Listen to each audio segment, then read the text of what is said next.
అందరికీ నమస్కారం।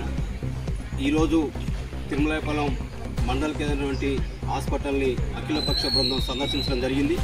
ప్రధానంగా ప్రజల ఆందోళన ఏంటంటే ఎంతో సుదీర్ఘంగా పోరాటం చేసి అఖిల పక్షాల ఆధ్వర్యంలో 100 పడకల హాస్పిటల్ కావాలని చెప్పేసి తిరుమలాయపాలెం మండల ప్రజల చిరకాల కోరిక। ఆ కోరిక మేరకు అనేక ఆందోళన నిర్వహిస్తే గత ప్రభుత్వం బీఆర్ఎస్ ప్రభుత్వం 100 పడకల హాస్పిటల్ మేము మంజూరు చేస్తున్నాం, 26 కోట్ల రూపాయలు మీకు మంజూరు చేస్తున్నామని చెప్పేసి ప్రభుత్వంలో జీవో కూడా ఇవ్వడం జరిగింది। మరి ఆ రోజు నుంచి ఇప్పటికే ఏరియా దగ్గర ఉన్న డాక్టర్ని ప్రభుత్వ హాస్పిటల్ వంటి ఖమ్మం డాక్టర్లను తీసుకొచ్చేసి ఇక్కడ వైద్యం పేద ప్రజలకు అందిస్తూ ఉన్నారు।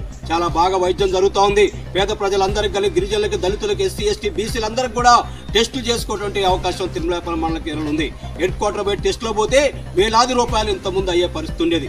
ఈ రోజు తిరుమలాయపాలెం హాస్పిటల్కి వస్తే అన్ని టెస్టులు పూర్తిగా మనకి ఫ్రీగా జరుగుతూ ఉంది। చాలా మంచిగా డాక్టర్లు వైద్యం చేస్తూ ఉన్నారు।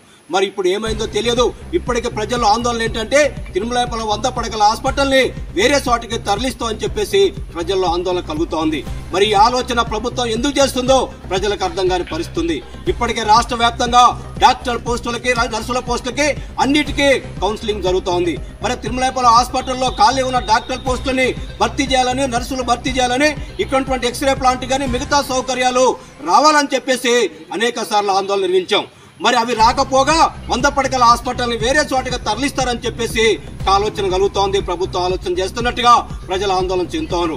ఇప్పటికైనా ప్రభుత్వం జోక్యం చేసుకొని ఆ యొక్క ఆలోచన విరమించుకొని ఖచ్చితంగా తిరుమలాయపాలెం మండల కేంద్రంలో 100 పడకల హాస్పిటల్ని కొనసాగించి పేద ప్రజలకి వైద్యం అందే విధంగా ఈ ప్రభుత్వం చర్య తీసుకోవాలని చెప్పేసి డిమాండ్ చేస్తున్నాం। అట్లాగే పాలేరు నియోజకవర్గం మంత్రి గారు, ఎమ్మెల్యే పొంగులేటి శ్రీనివాసరెడ్డి గారు కూడా దీనిపైన చొరవ తీసుకొని ఈ పేద ప్రజలకు వైద్యం అందే విధంగా వెనకబడ్డ మండలాన్ని అభివృద్ధి చేసే విధంగా 100 పడకల హాస్పిటల్ని అభివృద్ధి చేసి 26 కోట్లు మంజూరు అయింది। ఆ డబ్బులు కానీ మిగతా ఖాళీ పోస్టులు కానీ భర్తీ చేసే విధంగా మంత్రి గారు చొరవ తీసుకొని తిరుమలాయపాలెం మండల కేంద్ర అభివృద్ధికి సహకరించాలని చెప్పేసి మంత్రి గారిని కోరుతున్నాం।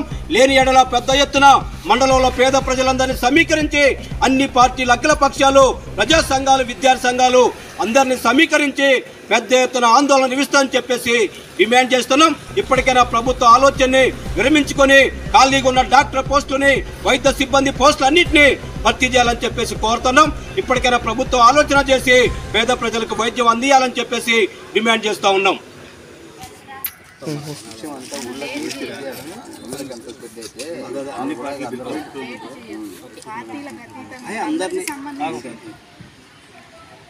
నా పేరు మట్టి ప్రసాద్, బహుజన ముక్తి పార్టీ ఖమ్మం జిల్లా అధ్యక్షుడిని। ఈరోజు తిరుమలాయపాలెం గ్రామంలో 10 పడకల హాస్పిటల్ నుంచి 30 పడకల హాస్పిటల్ చేశారు, 30 పడకల హాస్పిటల్ నుంచి 100 పడకల హాస్పిటల్ చేశారు గత ప్రభుత్వం, బీఆర్ఎస్ ప్రభుత్వం। ఇక్కడ ప్రజలకి అందుబాటులో వైద్యం అందాలని ఖమ్మానికి 20 కిలోమీటర్ దూరంగా ఉంది, అక్కడ పోయే కల్లా ప్రాణాలు పోతున్నాయని చెప్పేసి అని బీఆర్ఎస్ ప్రభుత్వం ఇక్కడ 100 పడకల ప్రభుత్వ హాస్పిటల్ని కేటాయిస్తే ఇక్కడ పాలేరుగా ఎమ్మెల్యేగా ఉన్న పొంగిలేటి శ్రీనివాసరెడ్డి, మంత్రిగా ఉన్న అతను కూడా ఈరోజు కూసుమంచి తీసుకెళ్ళాలి, అక్కడనే పెట్టాలి, తిరుమలాయపాలెంకి అన్యాయం చేయాలనే కోణంలో ఆయన ఆలోచించడం మంచిది కాదని చెప్పేసి అని మేము ఈరోజు అఖిలపక్షంగా ఇక్కడికి వచ్చి ఈరోజు మేము నిరసన తెలియజేస్తున్నాం। అట్లనే మన